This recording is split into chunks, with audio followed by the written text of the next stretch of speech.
안녕하세요, 세레리아입니다. 원종 개발 선인장이 꽃이 피는 봄이 되었습니다. 가재발 선인장은 겨울에 꽃을 피우니까 특별한 재배가 많이 필요하진 않으니까 오늘은 원종 개발 선인장 위주로 소개하겠습니다. 우선 봄에 꽃을 피우기 위해서는 겨울 동안 지친 잎장들을 좀 회복시켜야 되는데요.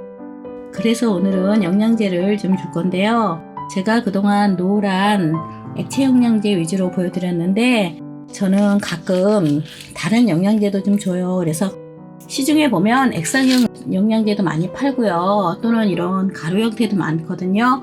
그래서 이렇게 영양제를 조금씩 이렇게 희석해서 주고 있어요.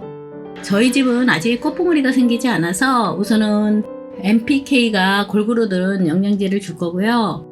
한 이달 말쯤에 이런 개화용 영양제를 한번 줄 거예요. 개화용 영양제도 시중에 많이 나와 있는데요. 만약에 개화용 영양제가 없으면 그냥 일반 영양제 주셔도 됩니다.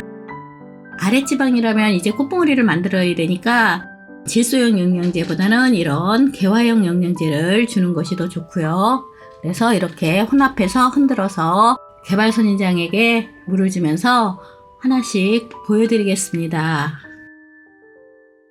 저희 베란다도 10도 전후로 많이 떨어졌어요. 그래서 아직 이렇게 온도가 낮아서 물을 넉넉히 못 줬어요. 웬만하면 따뜻한 장소에서 재배하는 것이 좋은데요.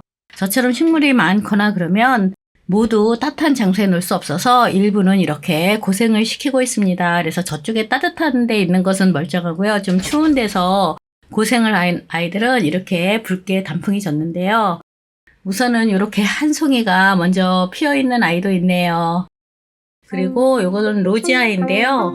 지금 로지아 보여달라는 분이 계셔요. 요거는 한 줄기밖에 없었는데 작년에 이렇게 떼어서 많이 심어서 이렇게 좀 번식이 잘 되었습니다. 로지아가 두 종류예요. 잎장이 이렇게 두꺼운 종류하고 잎장이 이렇게 얇은 종류가 있는데요. 거실에 놨더니 식물들이 저희 집은 굉장히 촘촘히 있잖아요. 식물들이 빽빽히 있어서 통풍이 약해서 조금 한 3분의 1 정도가 좀 죽었습니다. 그리고 나머지만 이렇게 살고 있는데요. 요거 회복시켜서 한번 꽃 피워 볼 거고요. 그리고 요것은 핑크꽃이 피는 원종 개발인데요. 한 잎장씩 떼어서 잎꽂이 했던 거 지금 이렇게 번식이 되어 있는 상태고요. 또 요것은 흰꽃이 피는 원종 개발인데요. 물론 요것은 하나만 제 거고 나머지 둘은 다른 분 거예요. 제가 보내드려야 되는데 어떻게 일정이 안 잡혀서 아직 못 보내드리고 있습니다. 그래서 제 거는 아니고요. 작년에 잎꽂이 하는 거 보여드렸죠. 그래서 이렇게 겉에 흙에 2분의 1에서 3분의 1 정도 젖도록 이렇게 주면 충분합니다. 그래서 이렇게 영양제 한번 주었고요. 한번 볼까요? 잎장이 그때 한 잎씩 심은 거거든요. 이거 잎장 하나씩 심은 거 지금 겨울 동안 이렇게 많이 번식을 했고요. 한 화분에 제가 5개씩 심은 거 그대로 이렇게 생존 신고했고요. 이 목길이는 나뭇잎 선인장의 일종이에요. 나뭇잎 선인장이 여러 가지인데 목길이니 이렇게 가시가 좀 약해서 이렇게 접목하기가 좋은데요. 아마 제가 6, 7개 접목을 한 것 같은데 4개 성공했어요. 여기에 접목용 집게를 집어넣거나 그러면 조금 더 성공 확률이 높을 텐데 저는 그냥 테이프 붙였습니다. 따로 접목용 집게 구입하기도 뭐하고 그래서 이렇게 통통하게 지금 자라나오고 있고요. 실패했던 아이들은 요 땅에다 심었더니 뿌리가 다시 이렇게 났습니다. 이것도 하얀 꽃이 피는 원종 개발 선인장이고요. 목기르는 일반 개발보다 물을 이렇게 주고 한 번 더 주셔도 됩니다. 과습만 주의하면 되고요. 개발 선인장보다 재배하기 편한 나뭇잎 선인장 종류 중에 하나예요. 요런 알갱이 영양제 있죠? 이거 몇 알씩 이렇게 올려놔도 도움이 됩니다. 이렇게요. 제가 지난 겨울에 준 거는 다 흡수되고 지금 얼마 없네요. 그래서 이렇게 알갱이 영양제들 조금씩 올려놔도 많이 식물 성장에 많이 도움이 되겠죠. 이것은 완효성 비료라 빨리 이렇게 흡수되는 영양제가 아니에요. 그러다 보니까 과비료의 위험성은 없는 편입니다. 여기에는 좀 푸릇푸릇하죠. 실내에 따뜻한 곳에 3월에 좀 있었는데요. 이렇게 너무 따뜻한 곳에 3월 초까지 있으면 단점이 꽃을 많이 안 피울 수도 있어요. 이것도 영양제 한번 주겠습니다. 이렇게 똑같이 이렇게 주고 노랑알갱이 영양제 주면 되는데요. 이렇게 작은 화분은 종이컵 1컵 정도 이렇게 주면 충분하고요.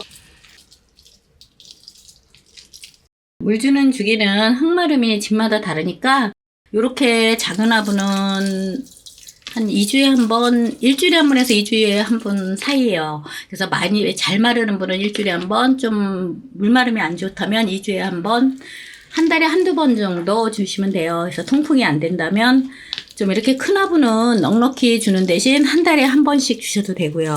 통풍이 안 된다면요. 그래서 그 대신 뿌리 끝까지 물이 닿게 조금 넉넉히 이렇게 주시면 되겠죠. 요것도 조금 시들어 있죠. 저희 집은 베란다가 단열이 안 돼서 외부온도 0도까지 내려가면 너무 추워요. 그래서 많이씩 못 주었습니다. 그래서 이제 회복을 시키면 아마 작년에도 보니까 5월 달에 꽃을 피웠던 것 같아요. 그래서 아마 올해도 보면 한 4월 말쯤에나 꽃봉오리를 올릴 것 같습니다. 이것은 흰꽃이 피는 원종개발 선인장인데 떼어서 이꼬지에서 많이 번식은 시키지 못했어요. 이꼬지도 많이 하고 그랬더니. 그래서 이렇게, 그리고 목기린의 접목도 좀 했고요. 그리고 이것은 아주 연한 흰색에 가까운 흐린 분홍 원종개발 선인장이에요. 두 뿔이 있었던 거 그대로 있고요. 이것은 핑크 원종개발 선인장, 이것은 연한 꽃이 피는 원종개발 선인장이고요. 이것은 진한 핑크 원종개발 선인장이고요. 또 주황꽃은 다른 장소에 지금 놓였어요.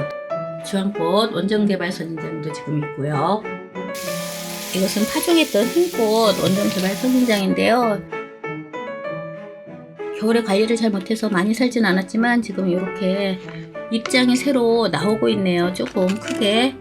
식물이 워낙 많아서 개별 관리가 좀 안 돼요. 그래서 예전에 식물이 많지 않을 때는 파종해서 잘 키웠는데 요즘은 자꾸 잊어버리고 한쪽 구석에서 물 주는 걸 잊어서 말라버리기도 합니다. 이 아이들 또 꽃봉오리 필 때 영상 올리고 예쁜 꽃 펴도 또 한 번 올리고 한 2번 정도는 영상을 올려보겠습니다. 오늘도 이렇게 봐주셔서 너무나 감사합니다.